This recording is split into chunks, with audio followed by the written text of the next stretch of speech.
Good evening. You're joining the midweek edition of the State of Business with me, Nishani Figuera. As usual, let's take a look at the headlines first. Government optimistic of renewal of EU GSP Plus next month. And Indian State Minister raises concerns over Chinese presence in Sri Lanka. Cabinet spokesperson Minister Dr. Rajitha Senaratne accepts that the masses are inconvenienced by the rising cost of living. Addressing the weekly cabinet media briefing, the minister said the government is optimistic of reducing the cost of living by end of this year. පිළිගන්නවා ජීවන වියදමේ තත්ත්වය ජීවන වියදමේ ප්‍රශ්නයක් තිබෙනවා උද්දමනය ඉස්සෙල්ලට වඩා තත්ත්වය ටිකක් උද්දමනය වැඩි වෙලා තිබෙනවා නමුත් අපි ක්‍රියාමාර්ග ගන්න මේ අවසර අවසාන වෙනකොට අපි බැට් අගයවන්න අඩු කළා ඒ අනිකුත් මේවා කළා විශේෂයෙන්ම GSP සාහනය ලැබීමත් සමග දැන් මේ මාසයේ GSP සාහනය මේව කරනවා ඒකට දැන් යුරෝපා කොමිසම වාර්තාව සකස් කළා ඒක රෙකමන්ඩ් කළා ඉවරයි සාමාන්‍යයෙන් කොමිෂන් වාර්තාව තමයි යුරෝපා පාර්ලිමේන්තුව සම්මත කරන්නේ මැයි මාසෙ තමයි මේක ගන්නේ එජෙන්ඩා එකේ මැයි මාසෙ සම්මත කරාට පස්සේ අනිකුත් ආයෝජන දැන් අපි තීන්දුව කරු බොහෝ ආයෝජන මේ රටට ගමන් කරනවා ඒ තත්ත්වයට යටතේ අපිට උද්දමනය අඩු කරගත හැකි මේ අවසර අවසානයේ State Minister of International Trade Sujiva Senasinghe also stressed the government is hopeful that the country will get a green light on the renewal of GSP Plus by next month. The State Minister said this addressing the media conference held at the Parliament today on the official inauguration of a national export strategy design process.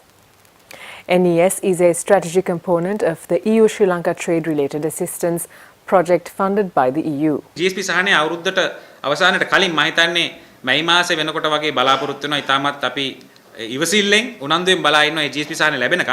ඒ ලැබුණාට පස්සේ අපි විශේෂයෙන්ම අපේ ජාත්‍යන්තර ගිවිසුම් ඉන්දියාව, චීනය, සිංගප්පූරුව, මැලේසියාව, තායිලන්තය අතර ඒ අත්සන් කරන ගිවිසුම් වලටත් මේ විශේෂයෙන්ම GSP සහනයත් ගොඩක් වෙලාවට අදාළ වෙනවා. කර්මාන්ත පටන් ගත්තේ එතකොට ඉන්දියාවේ වෙළඳපොළ, චීනයේ වෙළඳපොළ, සිංගප්පූරුව ඒ වගේම දකුණු ආසියාවේ දොරටුව බවට පත් වෙනකොට අපිට GSP සහනයත් යුරෝපයට අපිට අපනයනය කිරීම සඳහා විශාල සහයෝගයක් ලැබෙනවා දැනටමත් අපිට ඇඟලුම් කර්මාන්තය ඒ වගේම අනෙකුත් විද්‍යුත් උපකරණ නිෂ්පාදනය කිරීම සම්බන්ධයෙන් අපෙන් තොරතුරු ලබාගෙන යනවා. Ceylon Motor Traders Association has raised concerns over the recent decision by the government to allow assembling of motor vehicles locally by using imported used spare parts. The association said this move by the authorities will jeopardize the safety of motorists, general public and also disregards the existing customs regulations. The present regulation permits the importation of vehicles that has been used up to a maximum of 3 years from the date of first registration.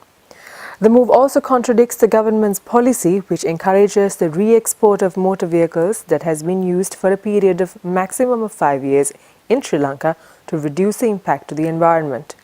Ceylon Motor Traders Association is urging the President and the Prime Minister to look into this matter and provide them a solution.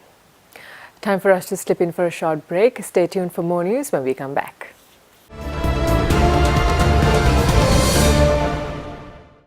Welcome back. You're watching The State of Business. Prime Minister Ranil Wickremesinghe highlighted the need to expand the Indo-Sri Lanka Free Trade Agreement into a comprehensive economic and technological cooperation agreement. He expressed these views during the launch of Dinesh Veerakodi's 6th book titled Ranil Wickremesinghe, A Political Biography, which was held in Colombo recently. The book talks of Ranil Wickremesinghe's ancestry, his rise, his vision for a new Sri Lanka and the policy options available. The profits from the sale of the book will be donated to the National Kidney Foundation. I feel that there is much more scope for us to work together with India to strengthen and build on a present agreement into an economic and technology cooperation agreement. There's nothing for Sri Lankans to fear. It's not that our markets will be taken over by Indians. I think it will be a question of win-win for both sides. And for those in the Sri Lankan industry, we have a big program because we were at the hub of the Indian Ocean, and at the hub of the Indian Ocean, we were exporting nation. So how do we, all of us, become exporters? And how do we strengthen ourselves? Because I feel the Bay of Bengal, the 5 southern states of India, Sri Lanka, the countries of Bay of Bengal, all have a future where not $1 trillion economy, but something much larger can operate. Look at India, look at Bangladesh, look at Indonesia, look at Myanmar. Those are the opportunities that will arise. That's what. So it's time for us to build our own political and economic order. Political order is how we cooperate with each other. Economic order is how we have closer relationship, economic relationships. I don't think Asia is too large to repeat for a European Union.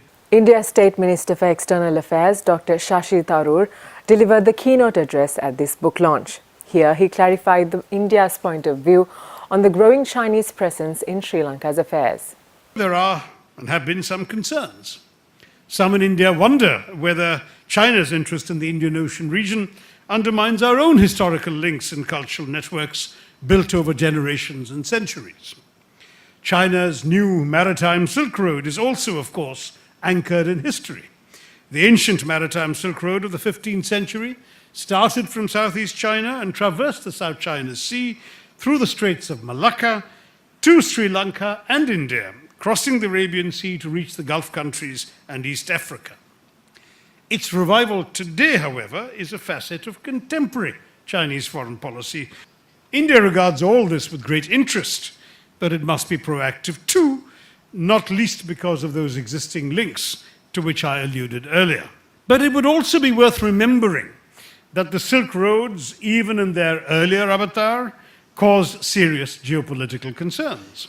He also said India is committed to support Sri Lanka's post-war recovery process. India has remained engaged with Sri Lanka to return displaced persons to their homes, to resume their lives which had been so cruelly interrupted by conflict.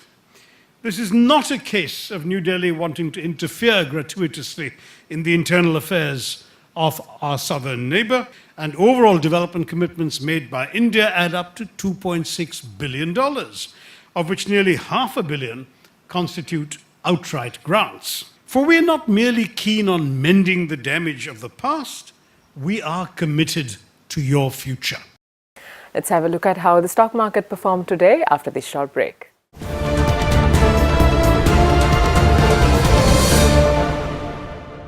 Welcome back to the show. Trading at the Colombo Stock Exchange ended in a positive note today. The All Share Price Index gained 51.63 points to close at 6,198.32, and the S&P SL 20 Index gained 24.98 points to close the session at 3,520.46. Turnover was 640.7 million and 18.8 million shares were traded. Up next are the day's forex rates.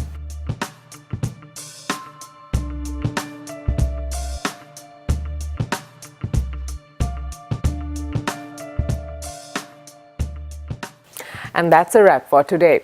Do join us again tomorrow at the same time. Until then, thank you for watching. Good night.